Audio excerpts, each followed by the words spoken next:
ప్రస్తుతం జరుగుతున్న women's premier league season చాలా ఆసక్తికరంగా సాగుతుంది.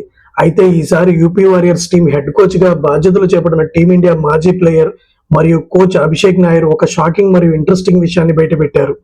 ఇంతకు ముందు ఐపీఎల్ లో కేకేఆర్ లాంటి పెద్ద జట్లకు, అలాగే టీమిండియా మెన్స్ టీం కి కోచింగ్ ఇచ్చిన అభిషేక్ నాయర్ ఉమెన్స్ టీం కి కోచింగ్ ఇవ్వడం అంత ఈజీ కాదు. ఇది నాకు ఒక పెద్ద ఛాలెంజ్ అని ఎందుకు అన్నారు? మెన్స్ క్రికెట్ కి ఉమెన్స్ క్రికెట్ కి కోచింగ్ లో ఉన్న తేడా ఏంటి?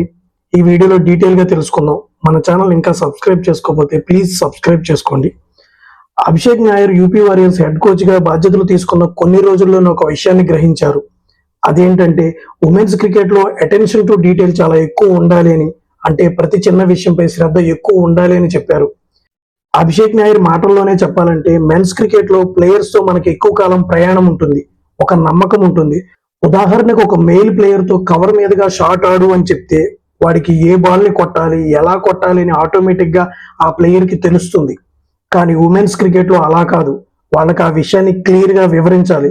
ఏ బాల్ ని సెలెక్ట్ చేసుకోవాలి, టెక్నిక్ ఏంటి అనేది బ్రేక్ డౌన్ చేసి వివరంగా వివరించాలి. అందుకే ఉమెన్స్ ప్లేయర్స్ కి కోచింగ్ ఇవ్వడం కేవలం పైపైన ఆదేశాలు ఇవ్వడం కాదు, దగ్గరుండి చూసుకునే హ్యాండ్స్ ఆన్ జాబ్ అని నాయర్ అభిప్రాయపడ్డారు. మరొక ముఖ్యమైన విషయం ఏంటంటే కమ్యూనికేషన్.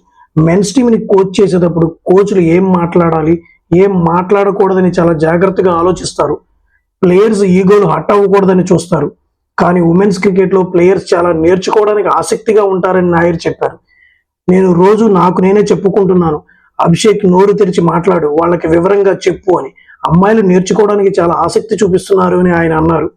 రీసెంట్ గా హెర్లిన్ డయల్ రిటైర్డ్ అవుట్ అయిన సంఘటన ఉదాహరణగా తీసుకుంటూ ఇలాంటి చిన్న చిన్న కమ్యూనికేషన్ గ్యాప్స్ వల్ల చాలా ఇబ్బందులు వస్తాయని, కానీ ఇది ఒక లెర్నింగ్ ప్రాసెస్ అని ఆయన తెలిపారు. ఇక UP warriors captain legendary player Meg Lanning గురించి కూడా నాయర్ గొప్పగా చెప్పారు. మొదటి 3 మ్యాచ్లు ఓడిపోయిన తర్వాత టీంని మళ్లీ గెలుపుబాటలో నడిపించడానికి లానింగ్ పాత్ర చాలా ఉంది. ఆమె ఈ టీంకి బాస్, అలాగే చాలా ప్రణాళికాబద్ధంగా ఉంటారు. బౌలర్స్ తో బ్యాటర్స్ తో కూర్చుని స్టాట్స్ మరియు మ్యాచ్అప్స్ గురించి చర్చిస్తారు. కోచ్లమైన మమ్మల్ని కూడా ప్రశ్నలతో టెస్ట్ చేస్తారు అని నాయర్ ఆమె లీడర్షిప్ ని మెచ్చుకున్నారు. అయితే ఫ్రెండ్స్, ఇక్కడ మనం ఒక చేదు నిజాన్ని ఒప్పుకోవాలి. అభిషేక్ నాయర్ చెప్పినట్లుగా అమ్మాయిలకు చిన్న చిన్న విషయాలు ఎందుకు వివరించాల్సి వస్తుంది? దీనికి కారణం వాళ్ళకి టాలెంట్ తక్కువని కాదు, మన సిస్టంలో లోపం ఉంది. అందులో మొదటిది మ్యాచ్ అనుభవం, ల్యాక్ ఆఫ్ మ్యాచెస్. అబ్బాయిలు చిన్నప్పటి నుంచే school cricket, club cricket, district cricket అని ఏడాది పొడవునా మ్యాచ్లు ఆడుతూనే ఉంటారు. అక్కడ వాళ్ళు గ్రౌండ్ లో చాలా విషయాలు ప్రాక్టికల్ గా నేర్చుకుంటారు. కానీ అమ్మాయిలు ఇండియాలో ఏడాదికి కేవలం 10 నుంచి 12 మ్యాచ్లు మాత్రమే దొరుకుతాయి. గ్రాస్ రూట్ లెవెల్లో టోర్నమెంట్లు చాలా తక్కువ. రెండవది, చిన్న వయసులోనే ఇంటర్నేషనల్ క్రికెట్ లోకి ఎంట్రీ. మన స్టార్ ప్లేయర్స్ అయిన స్మృతి మందాన 16 ఏళ్లకి, షఫాలి వర్మ 15 ఏళ్లకి, హర్మన్ ప్రీత్ కౌర్ 20 ఏళ్లకి, వీళ్ళంతా చాలా చిన్న వయసులోనే ఇంటర్నేషనల్ క్రికెట్ లోకి వచ్చారు.